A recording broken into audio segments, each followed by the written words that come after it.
దేవుడు వరమిచ్చిన పూజారి కరుణించలేదన్న చందంగా మారింది ఏపీలో ఆర్టీసీ ఉద్యోగుల పరిస్థితి. గత వైసీపీ ప్రభుత్వంలో ఆర్టీసీ సిబ్బంది పదోన్నతుల్ని పట్టించుకున్న వారే లేరు. కూటమి ప్రభుత్వం వచ్చిన తర్వాత సీఎం చంద్రబాబు వారికి వరమిస్తే అమలు చేయాల్సిన అధికారులు మాత్రం మీనమేషాలను లెక్కిస్తూ వారి సహనానికి పరీక్ష పెడుతున్నారు. ఆగస్టులోనే సీఎం ఆమోదించిన పదోన్నతుల జాబితా ప్రకటించకపోవడంతో ఉద్యోగులు ఆగ్రహం వ్యక్తం చేస్తున్నారు.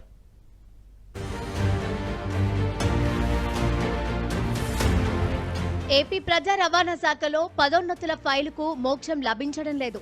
ఏపీఎస్ఆర్టీసీలో కండక్టర్ నుంచి ఎగ్జిక్యూటివ్ డైరెక్టర్ వరకు దాదాపు 3,000 మందికి పైగా ప్రమోషన్ల కోసం సుదీర్ఘకాలం నుంచి ఎదురుచూస్తున్నారు.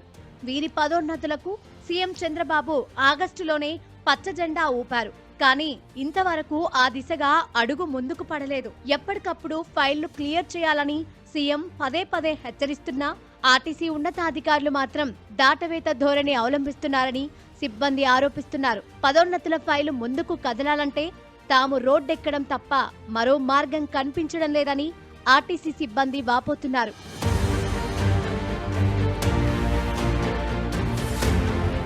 ఏపీలో నిత్యం 45 లక్షల మందికి పైగా ప్రయాణికుల్ని 11,000కు పైగా బస్సుల్లో గమ్యానికి చేరుస్తున్న ఏపీఎస్ఆర్టీసీలో సుమారు 47,000 మంది వివిధ హోదాల్లో పనిచేస్తున్నారు.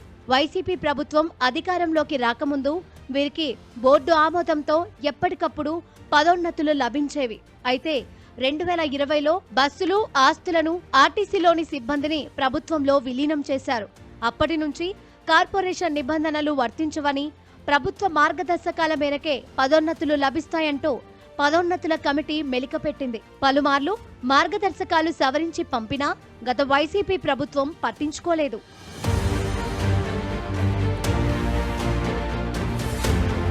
కూటమి ప్రభుత్వం అధికారంలోకి వచ్చాక ఆర్టీసీ సిబ్బంది పదోన్నతులు త్వరగా పూర్తి చేస్తామని సీఎం చంద్రబాబు మాటిచ్చారు. అందుకు అనుగుణంగా ఆర్టీసీ ఉన్నతాధికారులు పంపిన మెరిట్ రేటింగ్ రిపోర్టులకు డీపీసీ ఆమోదం లభించింది. ఆ వెంటనే ప్రమోషన్ల ఫైలుపై సీఎం కూడా సంతకం చేశారు. దీంతో డిపో మేనేజర్ నుంచి ఈడీ వరకు 110 మంది అధికారులతో సహా 3,000 మందికి పదోన్నతులు వచ్చేసినట్లేనని అసోసియేషన్లు హర్షం వ్యక్తం చేశాయి. వినాయక చవితితో పాటు పదోన్నతుల శుభాకాంక్షలు కూడా సిబ్బంది తెలియజేసుకున్నారు.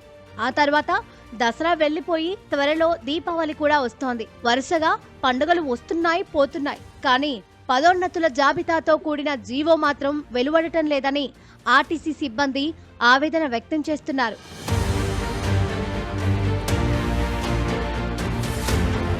గత వైసీపీ ప్రభుత్వం కారణంగా తాము ఎంతో నష్టపోయామని, కూటమి ప్రభుత్వం అధికారంలోకి వచ్చిన తర్వాత పదోన్నతులకు గ్రీన్ సిగ్నల్ ఇచ్చినా అధికారులు అడ్డుకోవడం ఏమిటని ప్రశ్నిస్తున్నారు. దీనిపై ప్రభుత్వం స్పందించి పదోన్నతులను ప్రకటించాలని కోరుతున్నారు.